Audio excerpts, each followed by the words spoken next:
Hello everyone, welcome to my channel. कैसे हैं आप सब? उम्मीद करती हूँ आप सब अच्छे होंगे। तो आज जो मैं टिप्स आप सबके लिए लेकर आई हूँ, यकीनन आप सबको बहुत पसंद आने वाली है और डेली लाइफ में बहुत काम आएंगे।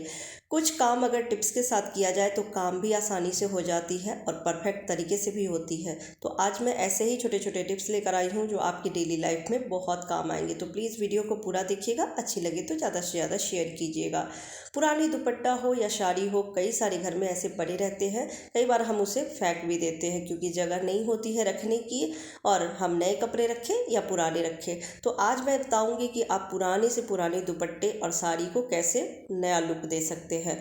कुशन जब हम बेड पे रखते हैं या फिर सोफे का कुशन कवर हो तो वो पुरानी हो जाती है, तो फिर हमें नए कवर लाना होता है और देखने में अच्छा नहीं लगता है, तो इसके लिए नया लेकर आते हैं। तो आप पुरानी साड़ी से या दुपट्टा से कुशन कवर बना सकते हैं, वो भी बिल्कुल अलग तरीके से, जो देखने में बहुत ही सुंदर लगेगा। कोई भी आएगा तो देखेगा और तारीफ ही करेंगे। तो उसके लिए आपको क्या करना है, साड़ी ज़्यादा लंबी चौड़ी होती है तो इसके लिए उसको फोल्ड कर लीजिए, तह लगा लीजिए और उसके बाद कुशन को ऊपर रखिए।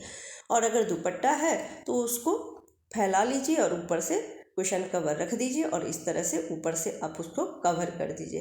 कवर करने के बाद दुपट्टा को फिर सामने से फोल्ड कर लीजिए, क्योंकि दुपट्टे की लंबाई ज़्यादा होती है। और उसके बाद दोनों कोना को फोल्ड करना है और फिर इस तरह से ऊपर कुशन के ऊपर लेकर आइए। मैं एक बार और आपको बनाकर दिखाती हूँ, फिर आपको समझ में आ जाएगी। तो ध्यान से देखिएगा, इस तरह से आपको दुपट्टा को फोल्ड करना है पहले, और उसके बाद आप लंबाई जो है उसको फोल्ड कर लीजिए। अगर लंबाई ज़्यादा है तो ज़्यादा फोल्ड कीजिए, कम है तो कम फोल्ड कीजिएगा। तो मैं इतना फोल्ड की हूँ और अब एक कॉर्नर पकड़े हैं और उसके बाद दूसरा कॉर्नर को फोल्ड किए हैं, और अब बीच वाला जो कोन बचा है उसको हम कुशन के ऊपर लेकर आएंगे। और अब आप देख सकते हैं कि कितना सुंदर डिजाइन बन के तैयार हो गया है। दुपट्टा जितनी खूबसूरत होगी, कुशन का कवर उतनी ही खूबसूरत लगेगी। और साड़ी भी तो प्रिंटेड होती है, उसमें डिज़ाइन बने रहते हैं, तो उसका भी बनाएंगे तो बहुत सुंदर लगेगी।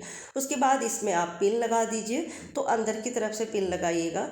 और अगर ऊपर से आप कुछ लगाना चाहते हैं, तो जैसे कोई खूबसूरत सा ईयरिंग हो आपकी, जो आते हैं ना आर्टिफिशियल, वो लगा दीजिए या ब्रोच लगा दीजिए, तो ये अलग ही लुक आ जाएगी। आप बटन भी इसमें लगा सकते हैं, तो ये देखने में बहुत ही सुंदर लगेगी। आप इसे सोफे पर रखें या फिर बेड के बीचों बीच रखें। इस तरह से जब आप कुशन कवर बनाएंगे तो आपके पैसे भी बचेंगे, देखने वाले आपकी तारीफ भी करेंगे, और नई पुरानी जो भी आप बनाना चाहते हैं कपड़ों से, वो कपड़े यूज़ भी हो जाएंगे। अगला टिप्स है कॉटन को लेकर। जब हम मार्केट से कॉटन लेकर आते हैं, बंडल में होती है, तो वो धीरे धीरे जब हम यूज़ करते हैं, बंडल हट जाती है उसकी, तो फिर वो गंदा होता है, धूल डस्ट लगती है उसमें।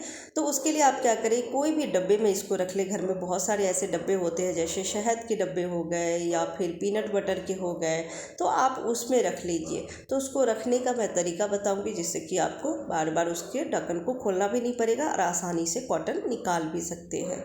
तो उसके लिए आप क्या करें, थोड़ा सा चाकू गर्म करके और यहाँ पर कट कर लें। चाकू जब आप गर्म करेंगे तो आसानी से कट जाती है ये। तो मैं इसको कट कर ली हूँ, लेकिन कट किए हैं नीचे से ज्वाइंट ही रखी हूँ, जैसे गेट होती है ना, वैसे गेट टाइप का बनाए हैं। और थोड़ा सा चाकू गर्म करके इसको लगा भी दी हूँ ताकि ये शार्प ना रहे। हल्का सा इसको चाकू से रगड़ दिए हैं गर्म करके, जिससे कि ये शार्प ना रहे और हाथ ना कटे। तो इस तरह से आप रखेंगे तो जितना रुई आपको निकालना है निकाल लीजिए और फिर उसको बंद कर दीजिए, तो जिससे कि धूल डस्ट नहीं जाएगी और आपके कॉटन अच्छे से पड़े भी रहेंगे। तो मैं सारी कॉटन को डब्बे में रख दी हूँ, और अब इस तरह से खोल के जितना भी हमको निकालना है, बत्ती बनाने के लिए या कई बार और काम के लिए भी ज़रूरत पड़ती है, तो इस तरह से निकाल सकते हैं। तो ये ट्रिक बहुत ही कमाल का है, इससे आपके रुई जो है वो सुरक्षित पड़े रहेंगे, धूल डस्ट नहीं पड़ेगी। तो कैसा लगा आपको ये आइडिया, कमेंट करके ज़रूर बताइएगा। अगला टिप्स हम लेडीज़ के लिए बहुत ही काम का है। हम लेडीज़ को बर्तन भी धोना होता है, कपड़े भी धोने होते हैं। कई लोग हाथ से भी कपड़े धोते हैं। मैं खुद भी जब थोड़े कपड़े होते हैं तो मैं हाथ से धोती हूँ, ज़्यादा होते हैं तो मशीन से धोती हूँ।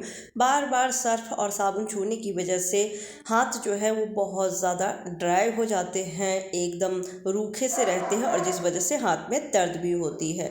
तो उसके लिए क्या करें कि जब भी आप बर्तन धोएं, तो बर्तन धोने के बाद या फिर कपड़े धो रहे हैं तो कपड़े धोने के बाद हाथ को अच्छे से पोंछ लें। और पोंछने के के बाद थोड़ा सा नारियल तेल बहुत ही फ़ायदेमंद होती है बालों के लिए भी और हाथ पैर के लिए भी। अगर आपके हाथ पैर बिल्कुल ही रूखे रहते हैं तो नाइट में भी आप लगा के सो सकते हैं, या फिर दिन में भी जितनी बार भी आप सर्फ साबुन छूते हैं तो एक ड्रॉप, बस एक ड्रॉप या 2 ड्रॉप आप हाथ पे डाल के और इसको अच्छे से मसाज कर लीजिए। जितनी बार भी कपड़े धो रहे हैं या बर्तन धो रहे हैं तो उतनी बार थोड़ा सा नारियल तेल अपने हाथ में लगा लीजिए, अच्छे से मसाज कर लीजिए, फिर आपके हाथ बहुत ही सॉफ्ट और मुलायम रहेंगे।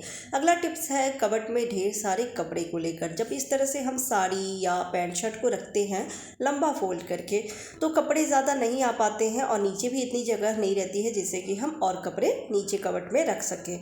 और अगर फैमिली बड़ी है, कबर्ड एक ही है, तो ढेर सारे कपड़े हम कैसे रखें, तो उसके लिए आज मैं छोटा सा ट्रिक शेयर करूँगी जो बहुत ही काम की है और आप छोटे से छोटे कबर्ड में ढेर सारे कपड़ों को रख सकते हैं।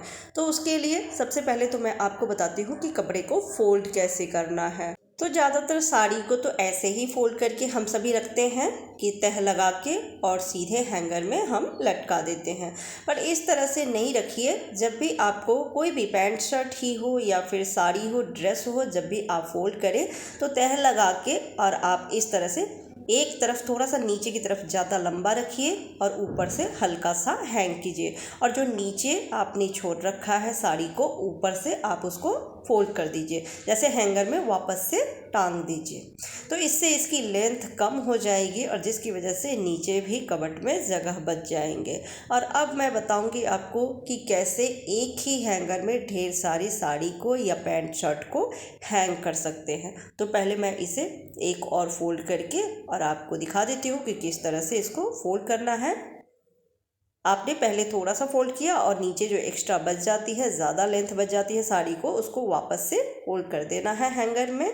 तो इस ट्रिक से जब आप रखेंगे कपड़ों को तो ज़्यादा से ज़्यादा कपड़े आप हैंग कर पाएंगे और लेंथ भी कम रहेगी। तो नीचे भी आप ब्लाउज़ हो गया या पैंट शर्ट हो गया प्रेस करके रख सकते हैं।